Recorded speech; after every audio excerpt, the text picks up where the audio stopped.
వాళ్ళ పార్టీ ఆఫీసులలో కరపత్రాలు ఉంటాయా, కర్రలు ఉంటాయా? కరపత్రాలు పెట్టుకుంటారా ఆఫీసులల్లో, కర్రలు పెట్టుకుంటారా? అంటే ఇంత దుర్మార్గంగా వీరు ఏమనుకుంటారు అంటే మేము ఏం చేసినా చెల్లుతుంది, మేము ఏం మాట్లాడినా చెల్లుతుంది. ప్రజాస్వామ్య పక్షంలో రాజ్యాంగబద్ధమైన వ్యవస్థలో ఎవరైనా ఏమనొచ్చు, మేమంటే కూడా పడాలి, మేము కొడితే పడాలి, మేము లాఠీలతో కొడితే పడాలి, మేము చూడాలతో కొట్టే పడాలనుకుంటే ఇది రాజ్యాంగబద్ధమైన వ్యవస్థ. ప్రశ్నించే హక్కు, పోరాడే హక్కు, హక్కును సాధించుకునే ప్రతి ఒక్క నిర్మాణం రాజ్యాంగం అంబేద్కర్ కల్పించాం.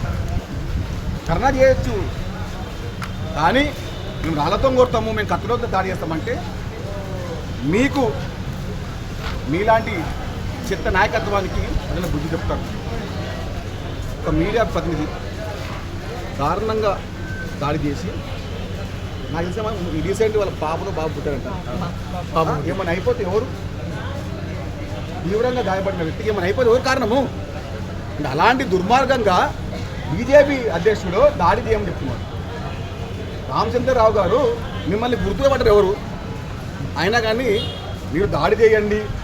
మీలాంటి అసమర్థ నాయకత్వానికి దీనిపై ఇంకేమొస్తుందో చెప్పండి. కాబట్టి బీజేపీ పార్టీ, బీజేపీ నాయకత్వం ఇంకా చిల్లరగా ప్రవర్తిస్తూనే ఉంటుంది. కాబట్టి ప్రజాస్వామ్యబద్ధంగా పోరాడుతూనే ఉంటాం. జర్నలిస్ట్ కుటుంబానికి కాంగ్రెస్ పార్టీ అండగా ఉంటుంది, ముఖ్యమంత్రి రేవంత్ రెడ్డి గారు అండగా ఉంటారు, మా అధ్యక్షుడు మహేష్ కుమార్ అండగా ఉంటారు. పంపించిన ప్రతినిధి రాజశేఖర రెడ్డి గారు, నేను, కిషోర్ రెడ్డి గారు, అదేవిధంగా కుదురాజు రెడ్డి, ఎక్కడ ఉన్న మీడియా వారి యొక్క ప్రతినిధికి ఏ అవసరం ఉన్నా, ఏ అవసరం ఉన్నా మేము అండగా తోడుగా ఉంటాం. కానీ బీజేపీ నాయకత్వం ఇంకా సిగ్గుమాలిన మాటలు మాట్లాడకండి, సిగ్గు లేని మాటలు మాట్లాడకండి, సిగ్గు తప్పిన మాటలు మాట్లాడకండి, చిల్లర మాటలు బంద్ చేయండి. బీజేపీ నాయకులారా, ప్రజాస్వామ్యబద్ధంగా 22 లక్షల మంది ఢిల్లీలో రాజధానిలో ధర్నా చేస్తూ ఉంటే మీరు ఇక్కడికి వచ్చి మేము దాడి చేస్తాం, గాంధీభవన్ ముట్టేస్తామంటే, గాంధీభవన్ ముట్టడం అంటే పోచమ్మ గుడి ముందు పొట్టేలు ఉరగడమే. బీజేపీ చెప్తూ ఒకటే మాట, గాంధీభవన్ ధర్నా అంటే పోచమ్మ గుడి ముందు పొట్టేలు పోవడమే. అది మర్చిపోకండి, చిల్లర మాటలు బంద్ చేయండి. మా యొక్క పక్షం ఏంది?